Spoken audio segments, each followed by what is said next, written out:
Good morning, everyone, or good afternoon, or good evening, wherever you are. This is day 2 of the 21 days to unraveling the ego's grip. And what I wanted to tap on and talk about today is this idea of you got to visualize it for it to happen. You might be like, you've got to create a vision board. You've got to, if you envision it, you can make it happen. And it was really interesting. I was watching a show, Undercover Boss, a while ago, and I just remembered various times where I would see people say on Oprah or any one of those shows, and she might, like Oprah might ask them, so did you see yourself this ever happening for you? And it's astonishing how many people said, never in my wildest dreams. Never in my wildest dreams did I think that I would be sitting here on Oprah. And then when I was watching that Undercover Boss show, at the end, when he gives, he or she gives gifts to the employees that he or she deems have done a really good job and wants to help out them in need. Hey, Dawn, there was a couple people on this one particular show, and I've heard it throughout the show at various times when I watch it. And when they're given the gift, they all have said, in my wildest dreams, I never thought this would happen for me. Ever. So this idea that we have to visualize something to make it happen, I'm going to suggest to you that depending on how that comes to you, that's the voice of the ego. Because if you feel bad, if you're not someone that visualizes, if you're not a visual person that way, if you find visualization hard for you, but then you're like, well, I've got to do my vision board. I mean, I've got to make it happen that way. How do you feel? How do you feel when you're not someone who does it? I've made vision boards in my life. I don't think anything I ever put on those vision boards came to being. I don't think anything did. And what I used to do, so think of this and the neuroscience behind this. I had this vision board up by my bed so that I would see it at night and I could look at it. And guess what? All it did was have me feel like crap about myself, because I would keep seeing stuff that wasn't happening. There is nothing wrong with doing a vision board. There's nothing wrong with visualizing if it comes with an easy flow for you. If you're the type of person like, God, I'm a visual person, I just see things.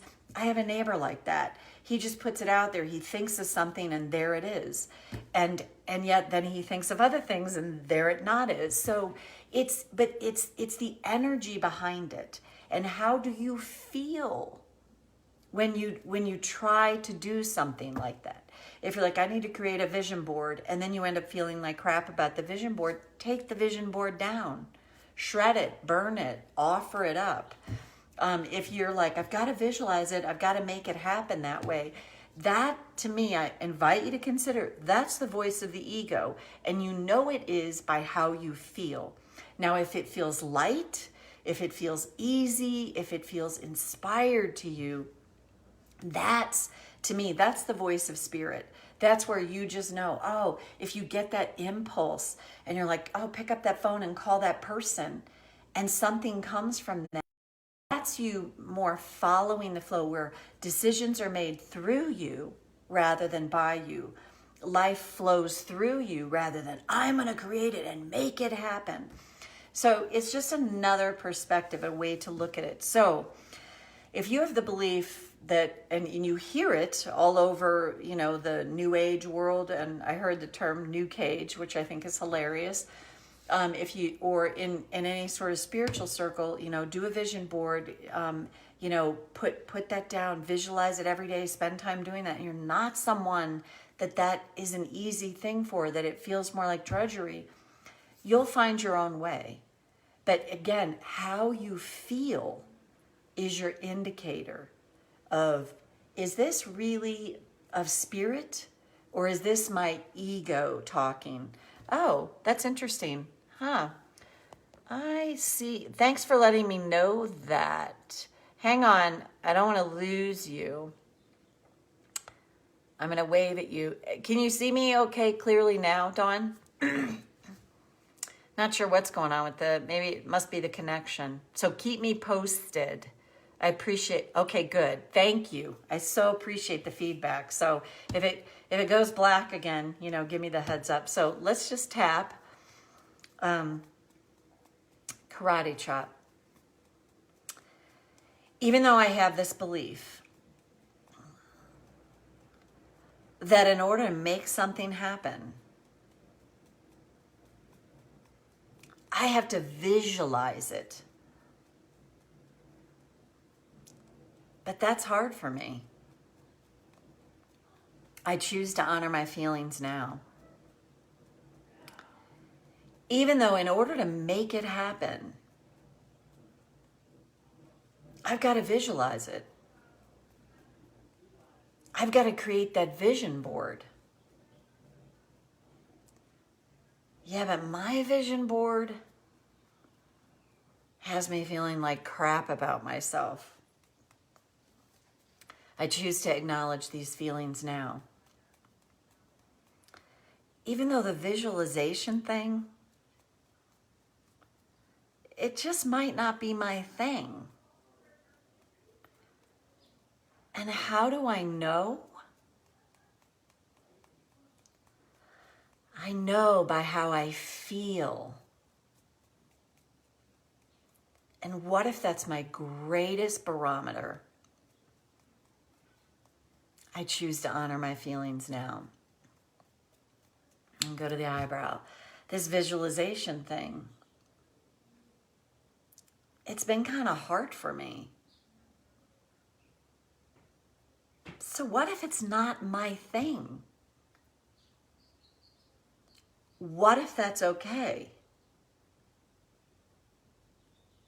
This is not a cookie cutter world. We're not cookie cutter people. Even though I live in a culture that would tell me otherwise.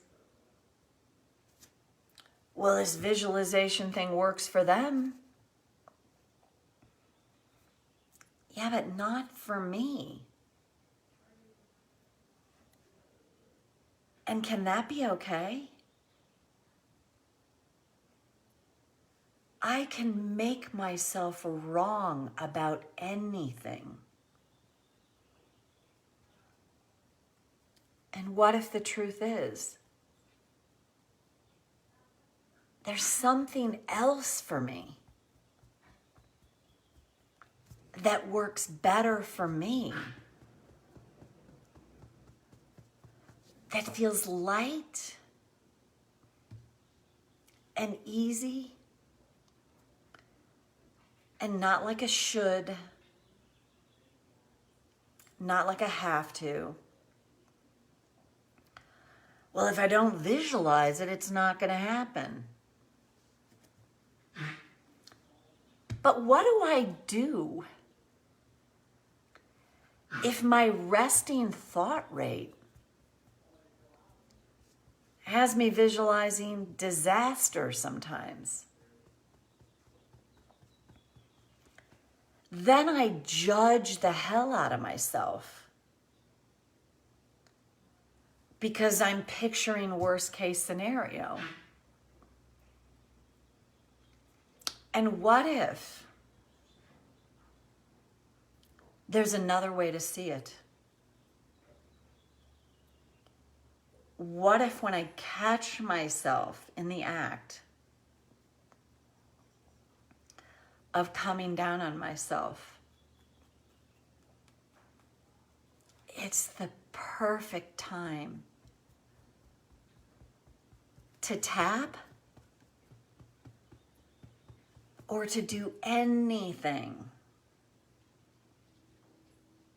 to interrupt that pattern of thinking? And what if I start to feel soothed? Yeah, but I gotta visualize what I want. Do I? Then how do you explain the people on the planet that have amazing things come into their life. And when they're asked about it, they say, never in a million years did I see this happening for me. But it happened anyway. So what if, instead of all the efforting at the visualization, if it doesn't come easy for me, what if there's another way for me? And what if that way is to learn to let go a little bit more? To just meet myself right where I'm at and attend to what's surfacing for me. And what if, by continuing to find relief, I create that space and opening for more good to flow with me with ease? And take a breath. So if you found that helpful, go back and tap on this as many times as you need to. It'll be posted under announcements. That's it, Dawn. Great to have you here live, and see you back here for tomorrow, day 3. Bye for now.